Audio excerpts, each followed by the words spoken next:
Good afternoon, everyone, and welcome to Marquette University to our panel on the future of the humanities.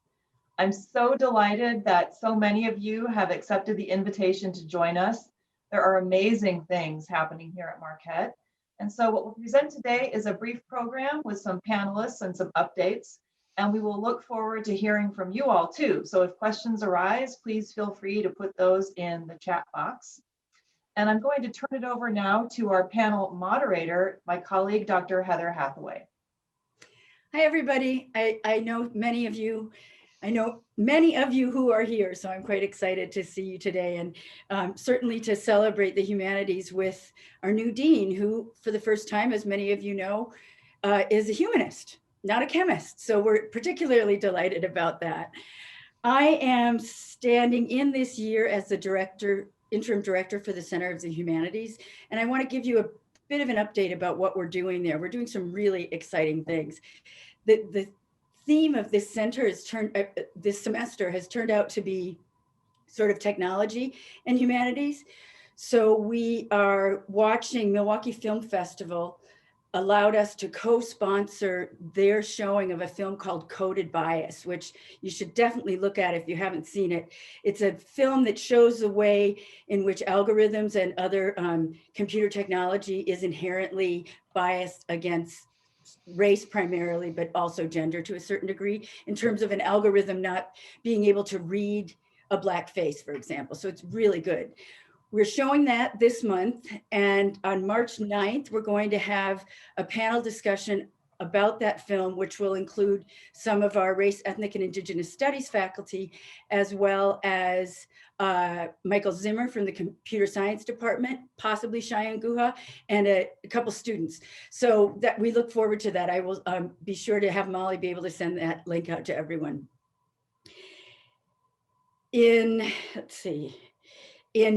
After the panel's over in March, we're going to do a collective book read of a book called Race After Technology by Ruha Benjamin.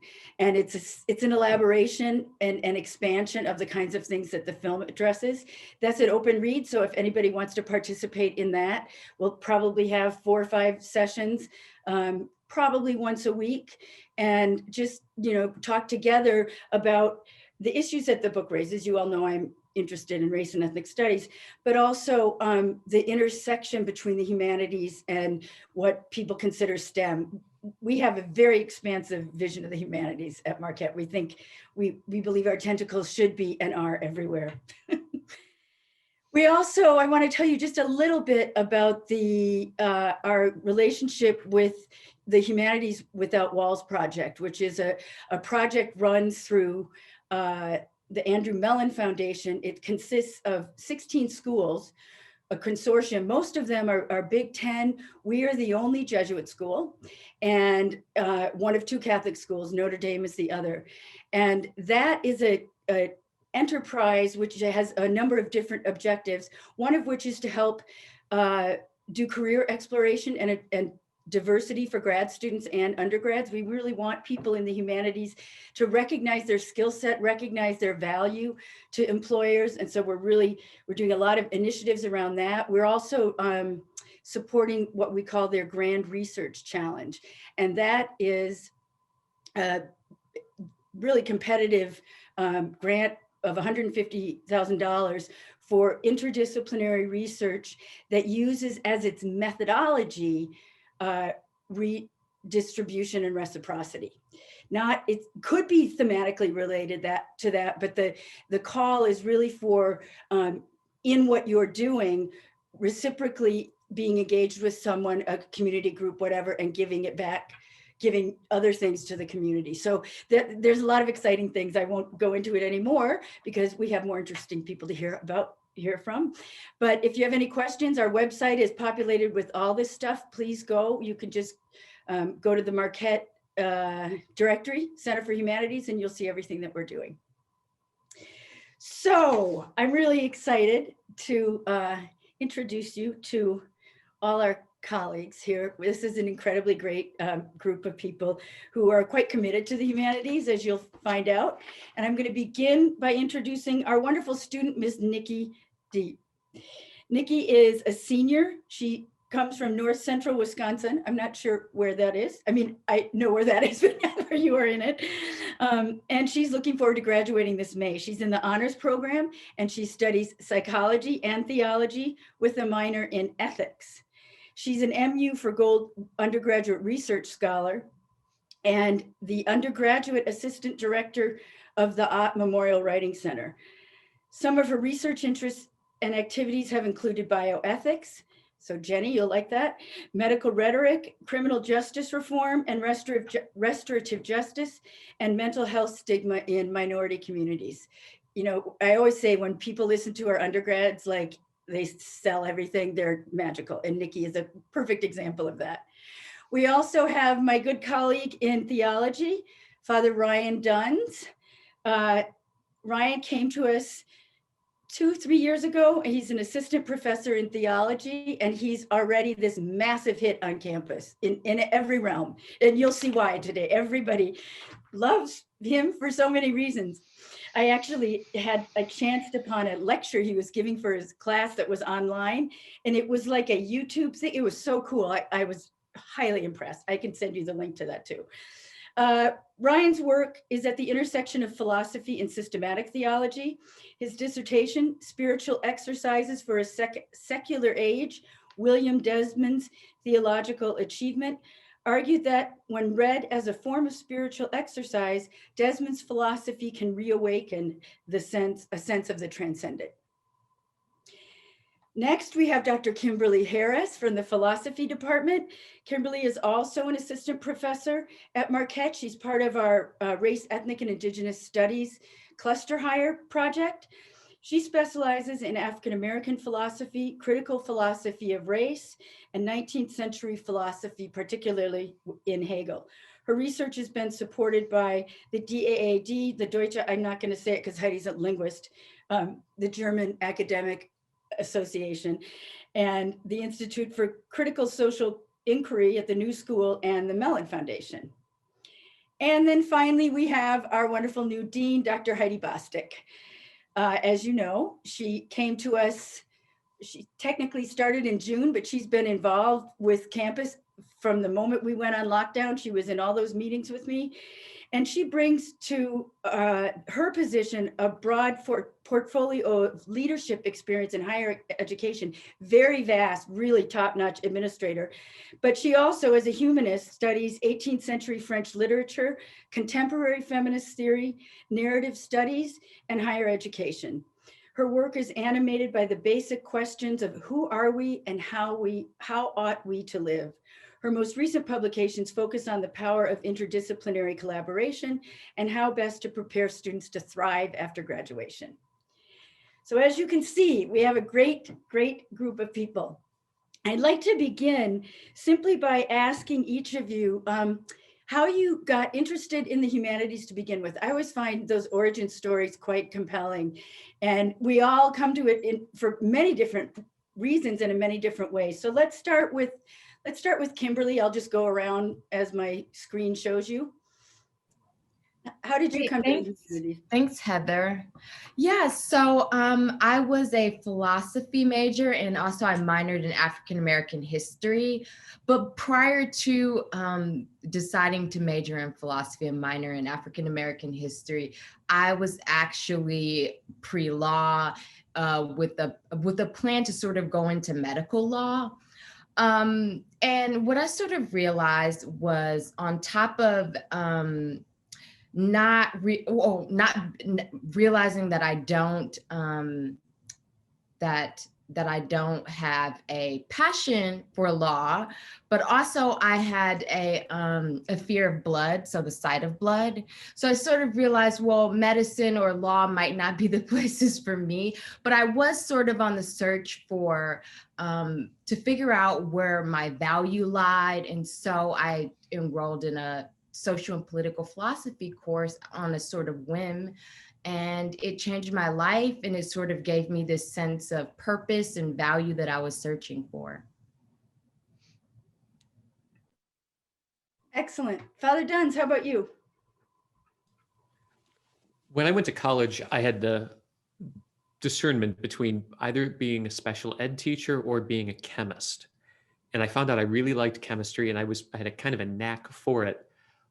And as I proceeded in my studies, I had to take at Canisius College some of their required, like every, philosophy and theology classes, and fell in love with the theology and philosophy courses that I was taking. And by my junior year, I had decided that as much as I loved chemistry, and I had entertained notions of writing chemistry textbooks because that's a career, I guess, I felt more drawn and more compelled to the pursuit of theology because it integrated everything that I loved, the science and the questions of technology, but the meaning of human life, the quest for the transcendent, ways of talking to other people about what was meaningful and valuable in their lives. And it opened up opportunities, obviously, that led me to the Society of Jesus, and that have, guided my steps here to Marquette. Great, thank you. Nikki, how about you, our wonderful student? Why did you go to theology and psychology? Sure. Well, I came in as a psychology major, and it's still my primary major because I was fascinated from the get-go with this idea of learning what makes people tick. And psychology, I think, offered me what I consider like a bridge between STEM and humanities, because it allowed me to articulate really human experiences with a body of empirical literature. And I ended up with the theology major and ethics minor after taking a few upper level classes. And I just want to, reiterate what Father Dunn said. I really did fall in love with these disciplines as much as one can say that you fall in love with a certain subject, because I think they really allowed me to explore something that was very important to me, and that's my faith.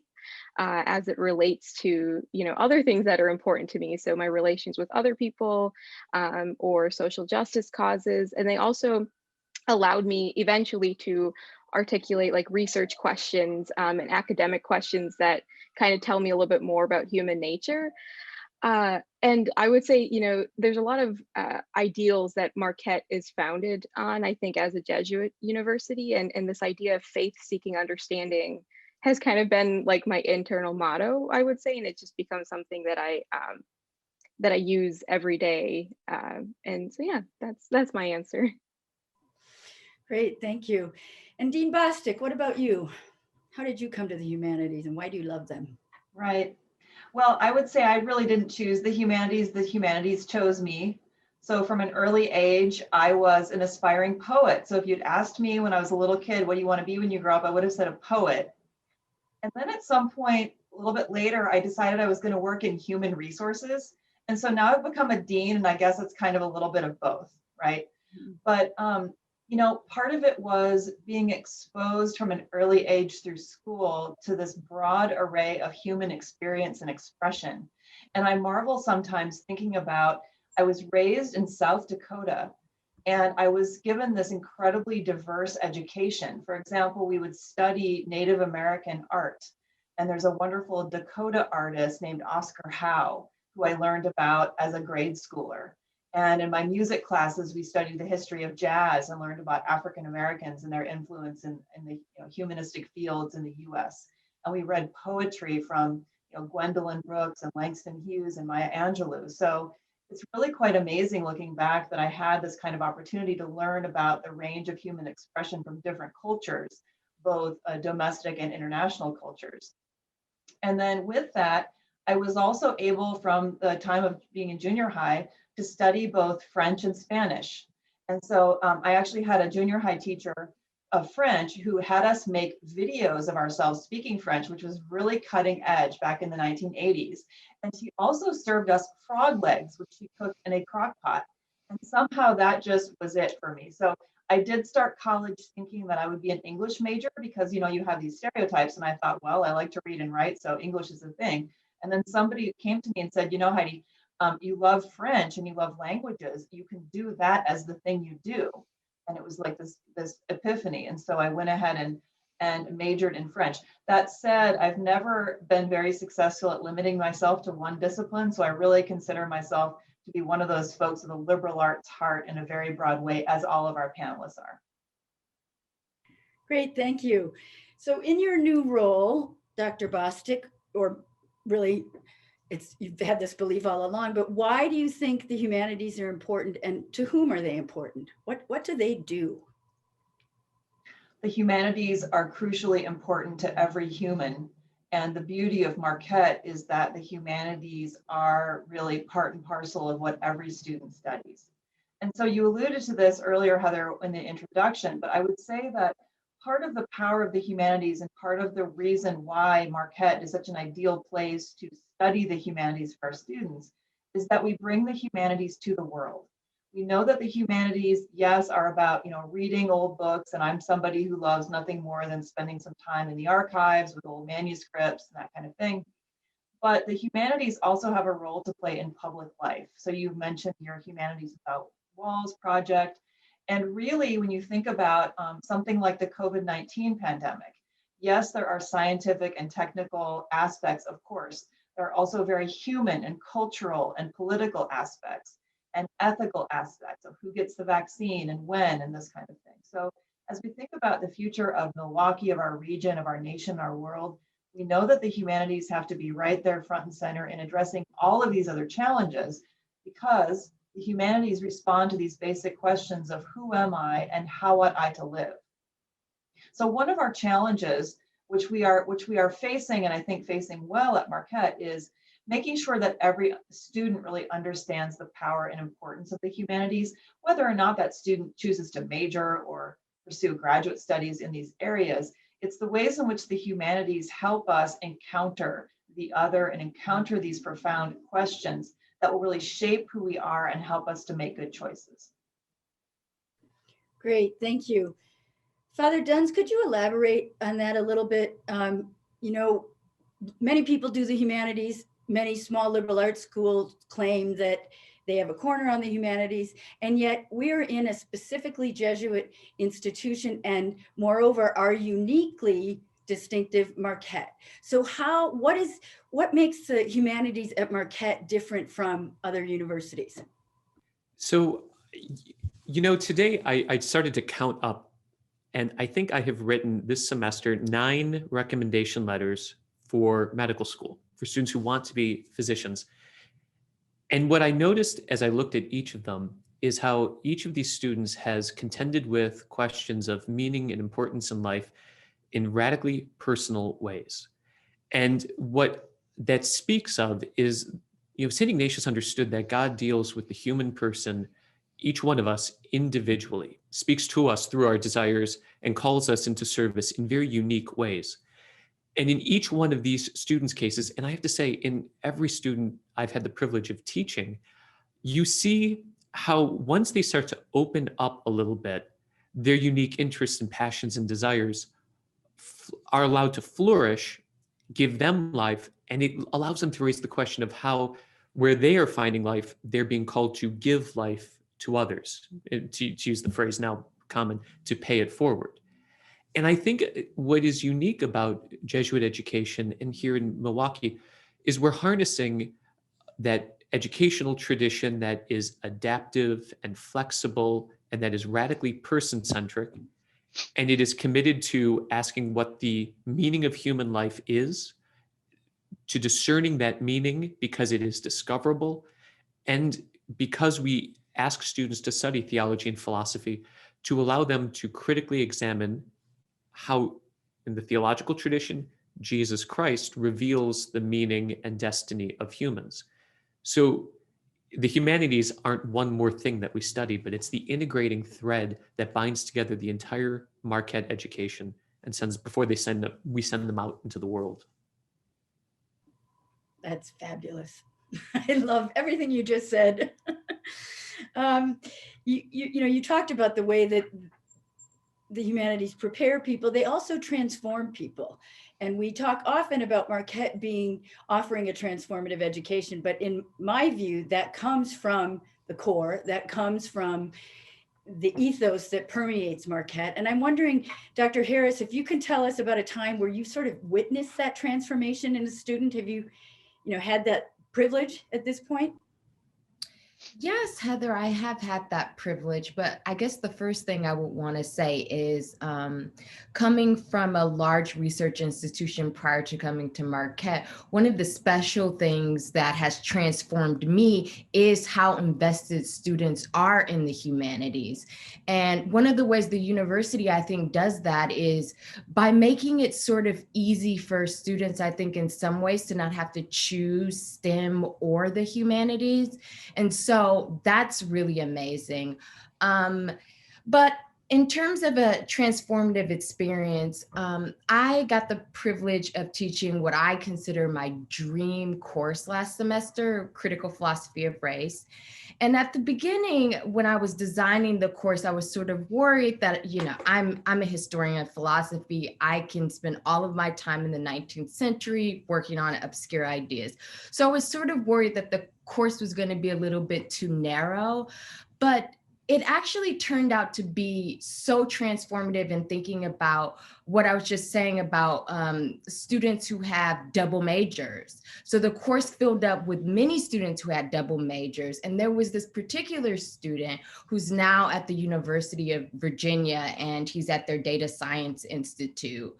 But he was a civic engineering major here and a philosophy major.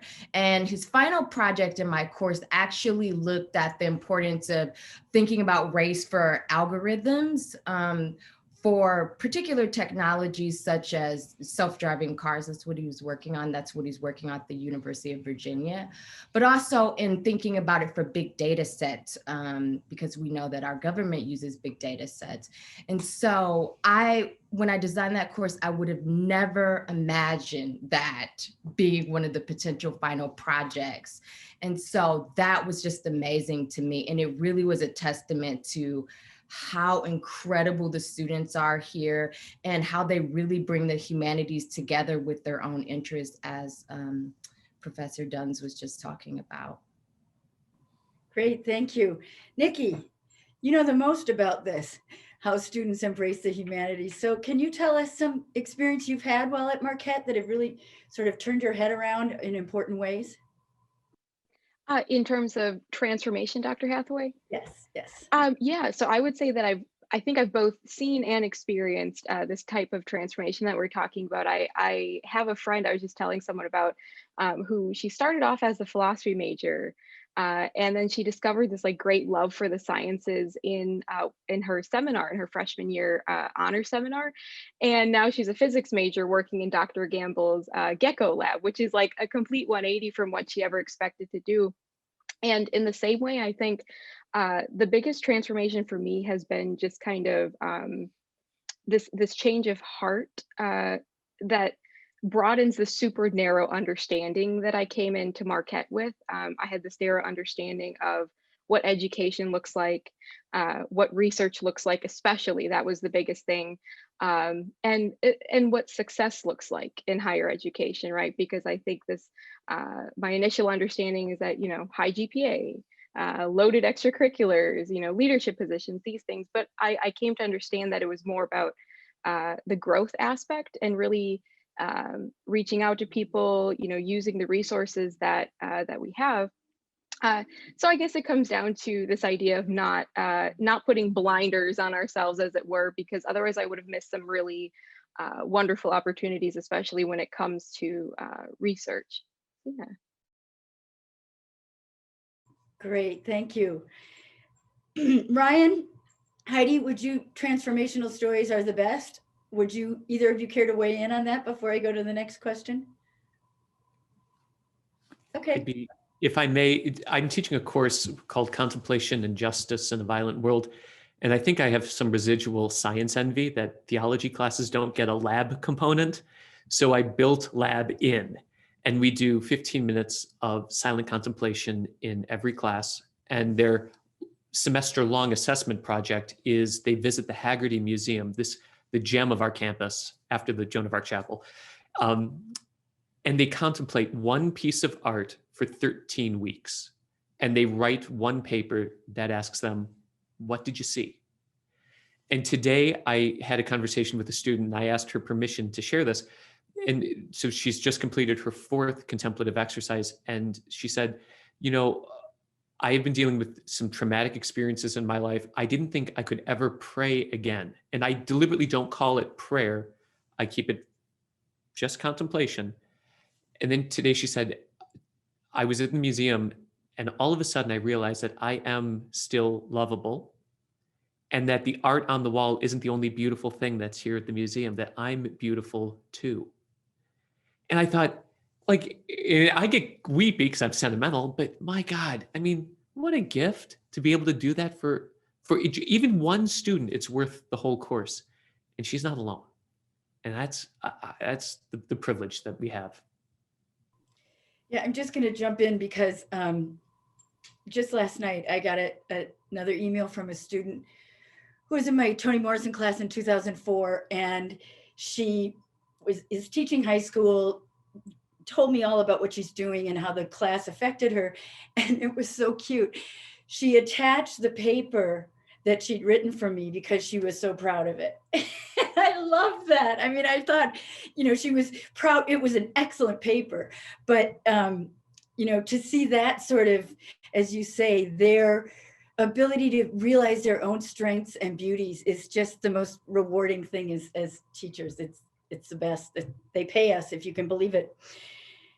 Okay, so Dr. Harris, you mentioned a little bit ago about the student who used his humanities to, create a profession in a very different direction. How do you think the humanities assists career development and prepares people for careers in general?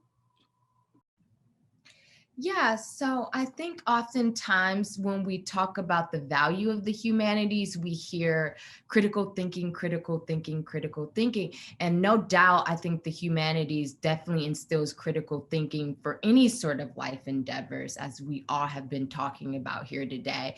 But one of the things I think the humanities does in particular is instill what I think of as discursive thinking, which is the ability to connect things, to connect dots, to insert yourself, to think about social reform, to see the connection with the sciences, the physical sciences, the social sciences.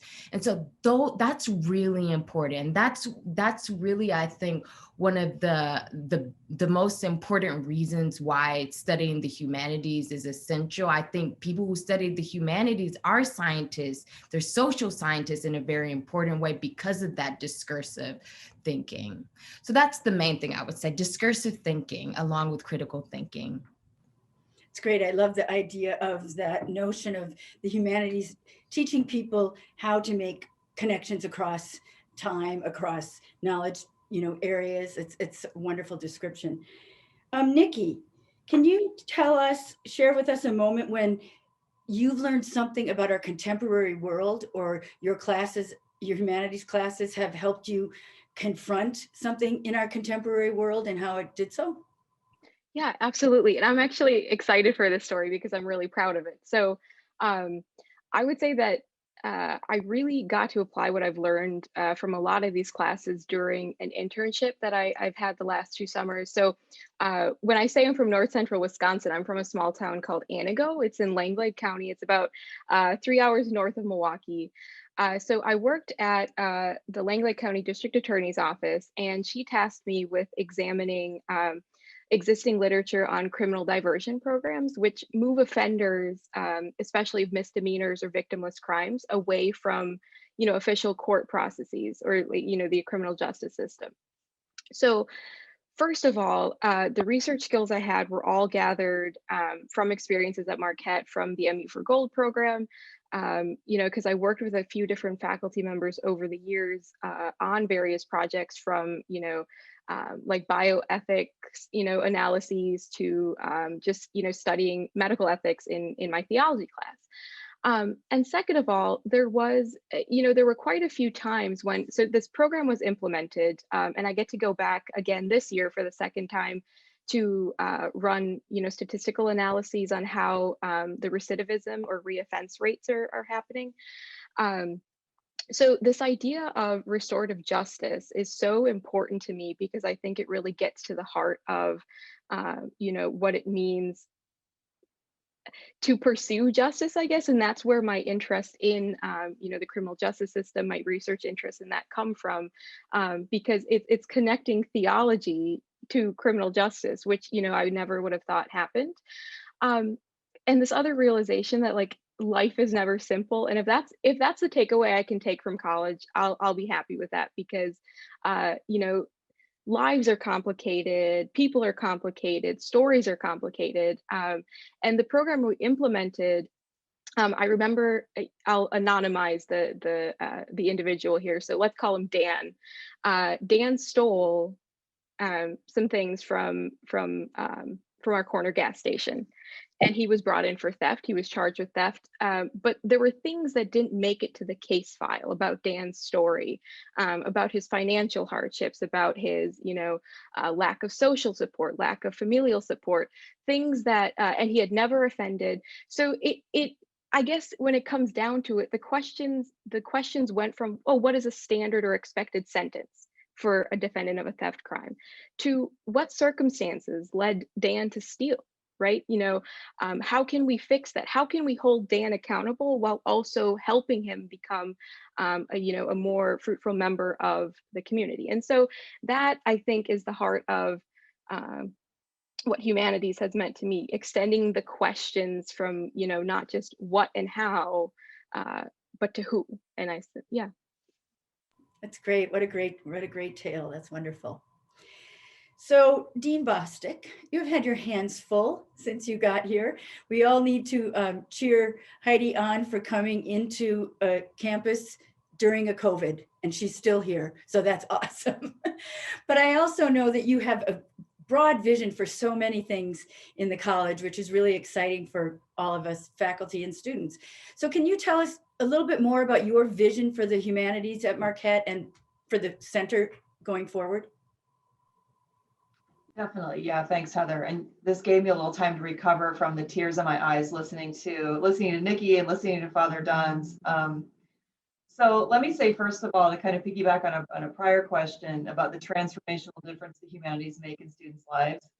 Many of you here who are joining us for this panel are alumni of Marquette, and many of you have told me that although you were not a humanities major, and that you kind of went a little bit kicking and screaming into your philosophy and theology classes, 20 years hence, you've been so grateful for that formation that you received and how deeply those classes have shaped your thinking and have helped you relate to others, relate to yourself, relate to the world in this broader way. So let me say specifically about the Center for the Advancement of the Humanities. I'm incredibly excited about the center and all its potential.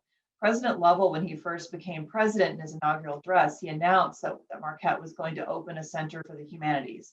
The center finally launched in about 2018, and it's been sort of tiptoeing its way up to really becoming something quite amazing and transformational for our campus.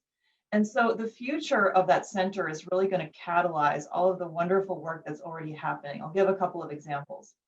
First of all, it's going to become this kind of three-legged stool with our other really amazing centers, the Center for Peacemaking, and then CURTO, the Center for Urban Research, Teaching, and Outreach, to work together to embrace the city of Milwaukee, to make our city, our region, our country, our world better by being translational. So we think sometimes about science as being translational. It means bringing a scientific discovery out to the world.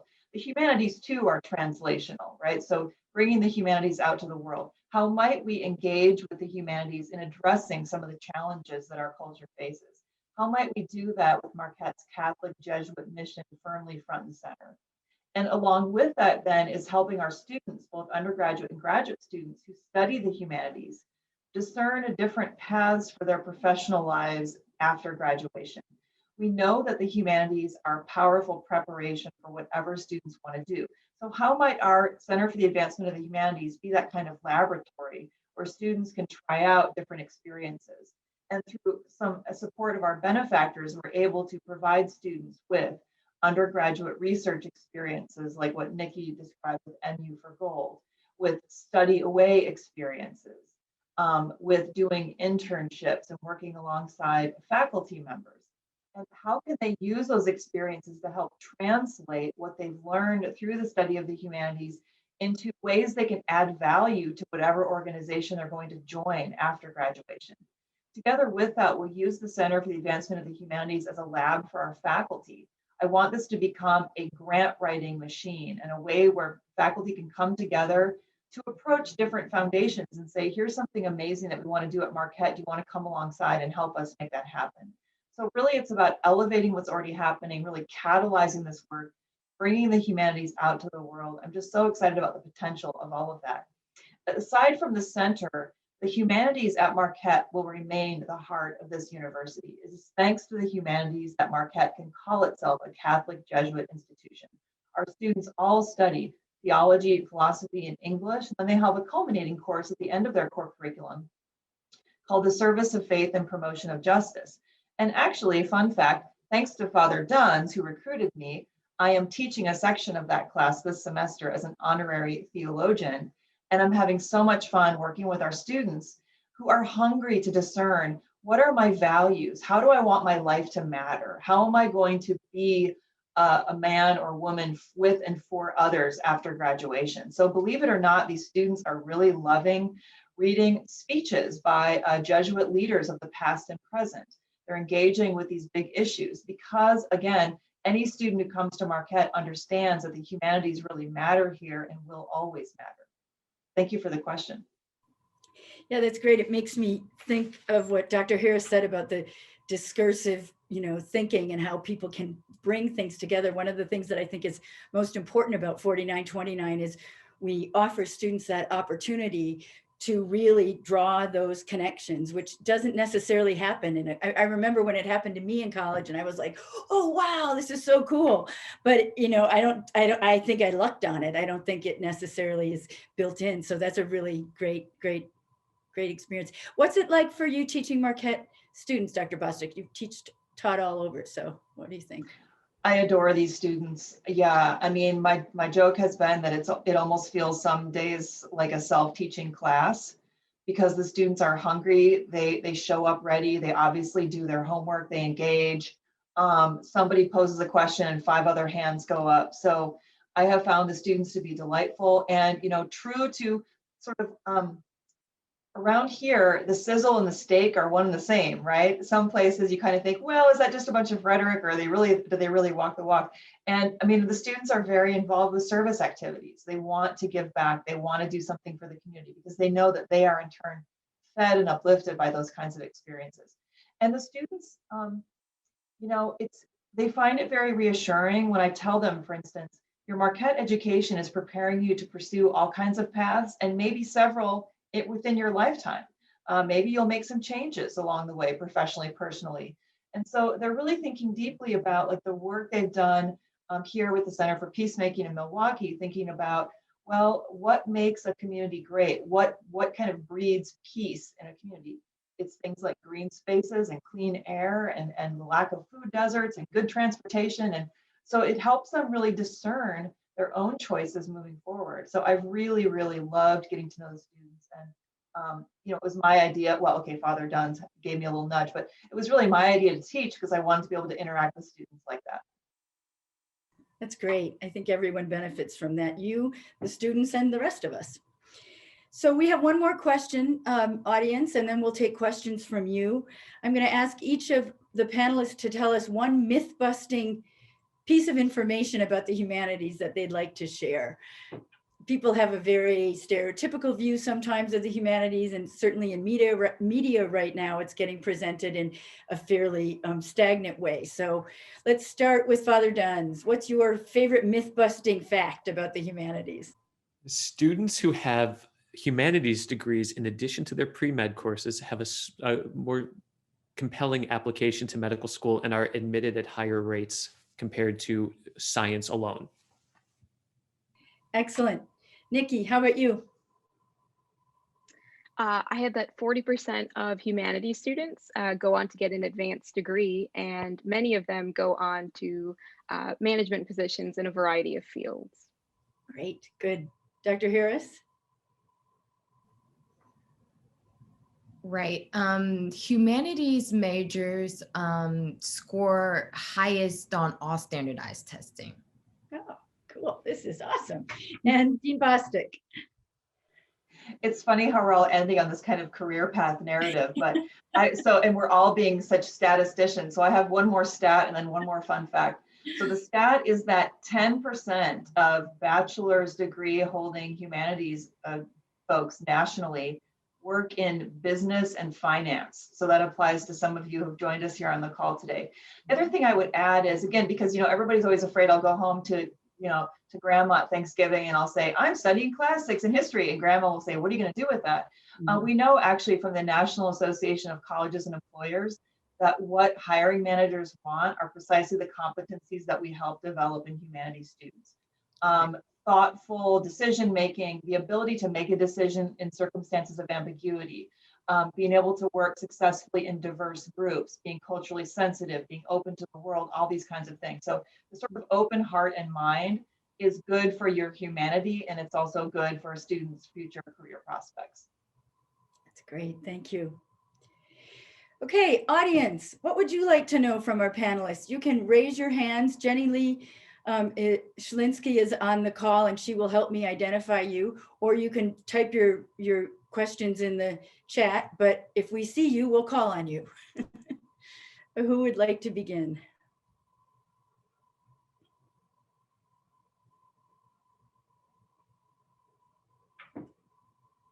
Not seeing any hands. Your hand up again, honey. Oh, there, good, thank you. Mr. Resnick, please join us. What would you like to know? What we're finding, I'm a trustee at a small university now, and the word STEM is a hot topic in terms of where students are beginning to learn is in high school or lower, and they come with a distinction that from this morning, it's not such a distinction, but they do, between the humanities and registration in humanities courses are under stress now. And does university administration and the look at the mission of a school help to keep students advised that it is not replacing, that STEM isn't replacing the humanities, but supportive of technology? Are you finding that there's a division now? On the left is humanities, is on the right is STEM, and that's not really true from what you folks are saying. Right, Dean Bostick, do you want to take that one on for a minute? It's a good question. Oh, I do, yes. Dr. Hathaway and I have this nice ability to read each other's minds once in a while, so yeah. Thank you for this wonderful question. So what I can say is that at Marquette, we do not see that divide. Rather, one of the hallmarks of a Catholic Jesuit education, the way it's done at Marquette, is this notion of integration. And that's really a key word in the Jesuit tradition, in Catholic education in general, because there's this formation of the whole human person and this idea that whatever challenge we're tackling really calls upon this multidisciplinary approach. Now, it's true that there are some colleges and universities out there that will really, I would say, skew one way or another and offer students a more one-sided education, to be honest. And I think what makes a Marquette education great and what's going to really prepare our graduates to be very resilient is that they will have this broad-based liberal arts education. And that includes the students who go into engineering or business or areas that are more strictly professional. And it's going to prepare them to weather the storms that we know are coming. Think about a recent report like the one from MC and Strada called Robot Ready. There's all this talk about the future of work and the automation of so many tasks. What's going to happen to a student with purely technical training when that job disappears in 10 years, 20 years? So the idea of a student who's got a really broad education is that student is ready to pivot, ready to adapt, ready to evolve, and not just as a function of workforce needs, but as a function of their own personal discernment and their path. So I'm going to surprise my friend Jenny Thomas, who is here, who is a physician, who was also an English major when she was at Marquette, writing intensive. And Jenny, do you want to share why you see those as not divided? I don't mean to put you on the spot, but I am putting you on the spot. Sure, put me on the spot. That's perfect. I'm very interested in what Father Dunn said about admission to medical colleges being higher among people with humanities degrees. I've opened my office to Marquette students to shadow me to figure out what their medical careers are going to be like. And nearly every one of them has been in the College of Health Sciences. And so I feel this desperate need when I'm in my office to be like, yes, you can prepare for medical school or you can prepare to be a physician. And I think that those two tracks of study are different. My English major was not helpful for medical school in the first 2 years that I was there. But being able to hear someone tell their story in a biopsychosocial model to understand what they bring to the concept of illness and trying to deal with anxiety and sort of getting buy-in for their future health really depends on the ability to do this transformative thinking where you can marshal ideas from all sorts of different disciplines to bring that into the care of the sick or well individual. And so I'm always trying to stress that the humanities is really an important background for medical school. I just don't find that a lot of people buy that. And so I think we have some messaging challenges to do. That's good. Thanks, Jenny. That raises, a question that we've heard from alum, and that's important for all of us to consider. How do we, as Marquette alum, as Marquette faculty, as people who are committed to the institution, get the word out about the humanities at Marquette? How do we convey the message that Dr. Thomas just, suggested people need to hear? Does anyone want to volunteer a way that they might be able to do that in their workplace? Mr. Resnick, certainly, I guess you can on that board, which is awesome, but what else? What else are people thinking? I'm seeing some good things in the chat, but I'm going to let somebody speak while I read them. So who would like to share something about that? Curtis, Dr. Carter from our philosophy department. Yourself. She's not talking to me, is she? How about now? Good, you're good. Okay, yes. Well, I'm very pleased to hear all of the comments about the importance of the humanities. My life has certainly been dedicated to the advancement of the humanities, both in the classroom and through the community life and through the arts particularly. And I think it's very important that a part of the humanities education makes sure that our students do get out into the community and interact with the life of a city.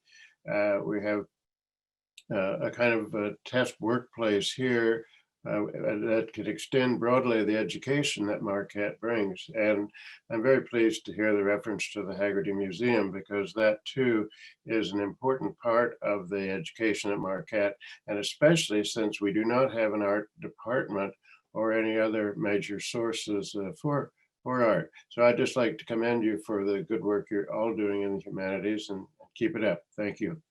And back to you, Dr. Carter. You share that duty with us, and we're grateful for all you've done, especially at the Haggerty. There's a question I'm going to direct toward Dean Bostick, and the faculty can weigh in if they'd like to. Judy Yin-Chi says, some universities are disassembling independent humanity departments and collapsing them into larger integrated studies. This movement might be economics driven, and we will say, yes, it is. Could you comment on the pros and cons of that? And I think, Heidi, I'd add to that, and why we wouldn't do that at a place like Marquette. Yeah, thanks, Judy, for that wonderful question. There are no plans at Marquette to combine humanities departments at this juncture. I think you're right that places that are making that move are probably led primarily by economic concerns. I will say this, I think that structure needs to follow function. So the structures you put into place should follow the ends you're trying to achieve. And I think honestly, there could be a value in building structures that enable more collaboration across disciplines, be it humanities or others.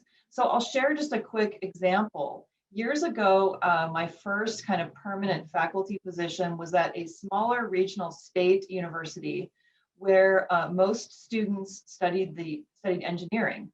And actually, this is where I really developed a deep love of building those bridges between engineering and the humanities and social sciences. So at this small university, all the humanities disciplines were together in one department called the humanities department. I benefited enormously as a faculty member from being in that combined department, in part because my colleagues didn't come from the same field I did. And so they were constantly asking the so what question. That's such a healthy question if we can get past our defensiveness. So I was in a writing group with some colleagues who were linguists and film scholars and communication scholars. I was writing articles on 18th century French literature. And so sometimes they would ask me in a very nice way, what the heck is the point of reading 18th century French literature? And I really benefited, my work and my thought benefited from those questions. So I would say, like I said, number one, there's no move to do that at Marquette. There can be a benefit in bringing folks together. Personally, I think that the road we're going to take is keep our humanities departments and other departments distinct, use our Center for the Advancement of the Humanities to be that crossroads with the humanities together and then bridging to other disciplines too. Great, thank you. I'll add to that.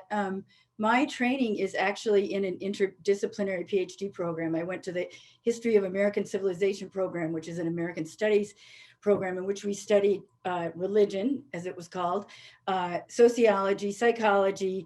I focus primarily on history and literature, but I'm finding that more and more of my colleagues, as we bring new people into the institution, have that very interdisciplinary training or at least interest. And I mean, Ryan and Kimberly are two perfect examples of that same thing. So the breadth of the humanities, I think, is becoming more apparent, and the value of that breadth is becoming more apparent to those who go through the university, and then they carry that out into the world. But Steve Bryan asked a question that I think is important to address. He says, how will Marquette continue to promote the knowledge and skills learned from the humanities to current and future students about their potential workforce opportunities? And Heidi, you might want to talk about our internship grant and things, if you don't mind. Yes, thanks, Steve. So Steve was a history major, and I'll say specifically our history department has been very active in doing public humanities work and connecting history students with internships. So opportunities to apply their knowledge from history out into the world in different workplaces and different settings. So Dr. Hathaway just referred to a grant that one of our colleagues got on behalf of the college here in the dean's office from the Arthur Vining Davis Foundations to help students take internships. So you may not know this, but a lot of internships are unpaid. And so that creates a situation that can be inequitable for students. If you imagine, especially first generation or students who are disadvantaged in various ways, may not be able to take internships if it means giving up, time they could earn a wage at a part-time job versus doing the internship. So this grant program that we have enables students to make a modest salary while they engage in an otherwise unpaid internship. And it really drives something near and dear to my heart, which is equity of access, not just getting to Marquette, but once students are here, making sure that all students have an equal shot at engaging in these kind of high impact experiences that so enrich their education and help them discern what's going to come after graduation too. Yeah, I want to share something too. When we talked about the grant, we also just got another grant, the Center for Humanities, in conjunction with Peacemaking and Curdo from the Wisconsin Humanities Council. And it's a really interesting project in which we brought together those three organizations and then people from the theology department, Irfan Omar in particular, who years ago had created a cross-faith, interfaith dialogue and really worked hard through the many, many religious communities at Marquette to breach those divides and bring people together in conversation. And the grant that we just received is one in which we're reviving that program, but we're reviving it specifically in the context of COVID. So how can community organizations working together, how can this sort of, both integration but transcending silly boundaries help us really serve one another in the community more successfully? And that those programs will be held this spring. It's quite exciting. So other questions? Jenny Lee is telling me we have one more. I do want to tell Dr. Derek Ball that I agree with you 100%. Everyone in my family's in medicine and they all are humanists. So I agree with you, as does Jenny. Okay, and then Patricia Brannon is commenting that the same is true in law. Practicing lawyers generally write more than professional writers. The ability to analyze problems, apply principles to facts and explain or advocate around the analysis is exactly what lawyers do. Great. Judy, it looks like you have another question. Yeah, please.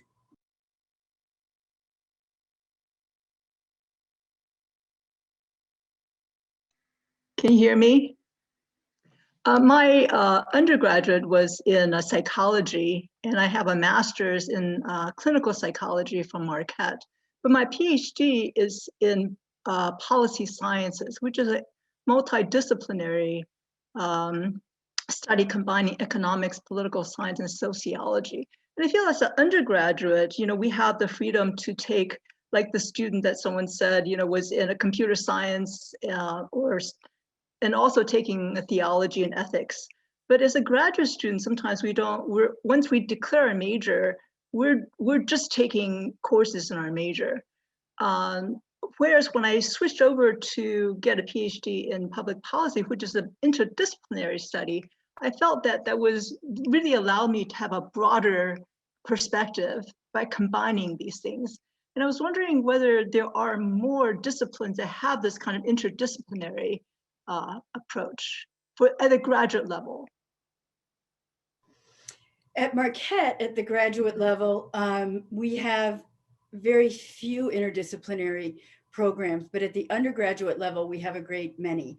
So Africana studies, Latinx studies, the majors that fall under the rubric of the Race, Ethnic, and Indigenous Studies program are all inherently interdisciplinary. Students can create their own major that's interdisciplinary as well. I think the way that most students at Marquette get that is they double major, or they, like Nikki, double major and minor. So they sort of create that interdisciplinarity for themselves. I personally, as I said, I'm trained interdisciplinary, both at the undergraduate and the doctoral level. And I'm a big fan of that. I wish we could do more of that. I think I think your point is really important about how valuable that can be.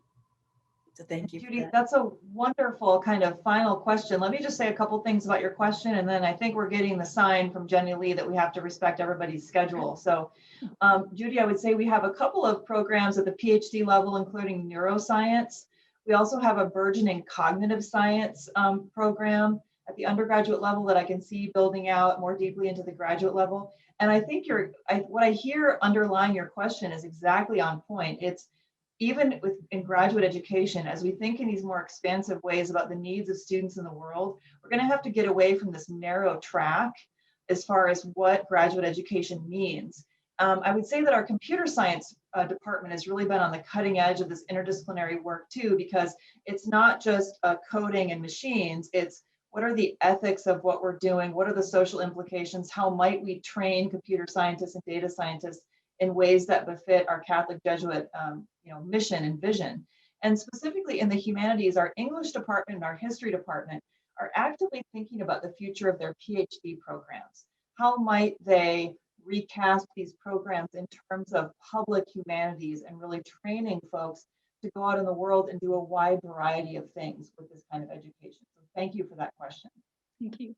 Well, our time is up. I feel like the hour has flown by. If you don't feel the same, I'm sorry about that, but I have a feeling that given the smiling faces and the wonderful comments, the comments in the chat, I would like to thank all of our wonderful panelists. I would like to thank in particular my colleague, Dr. Heather Hathaway, for being our wonderful moderator. You may have a future as a talk show host, Heather. So thanks to all of you for being here. I will reach out with a follow-up email to everybody who's attended. I would love to talk with any and all of you one-on-one. I could wax loquacious about the humanities for much longer than we've confined ourselves to here in this panel. So thank you so much. Thank you for being here. Thank you for your wonderful questions. And we look forward to engaging with you more around the future of the humanities at Marquette. Thank you. Have And a great afternoon, everyone. I want to draw your attention to some PDFs that Father Dunn's put in the chat that talk about interdisciplinary programming at Marquette. So that gives you some good reading as you go on. Thank you all. It's wonderful to see some of you. Well, it's wonderful to see all of you, but those I know. So thank you. Bye.